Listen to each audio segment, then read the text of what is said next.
Quant aux bars et restaurants, ils sauront d'ici la fin de la semaine s'ils vont pouvoir dresser à nouveau leur table à partir du 2 juin dans les zones vertes, annonce à venir de l'exécutif.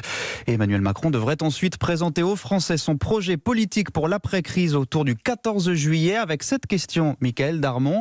Est-ce qu'Édouard Philippe sera encore le Premier ministre à la rentrée ? Eh bien, c'est la question que se pose lui-même le président. Selon un ministre important du gouvernement, le chef de l'État a 3 options. Soit il nomme un profil plutôt technocratique qui appliquera sans broncher les consignes présidentielles, soit il décide de mettre à Matignon une personnalité plus politique afin de préparer la campagne donc de 2022. À défaut, il peut maintenir Édouard Philippe, mais à la tête d'un gouvernement profondément remanié. Cette dernière option, d'ailleurs, conviendrait bien au Premier ministre qui aimerait rester à Matignon jusqu'à la fin du quinquennat, malgré les tensions qui ont existé encore tout récemment avec l'intervention personnelle du président Macron en faveur de la reprise du Puy du Fou fondée par Philippe de Villiers.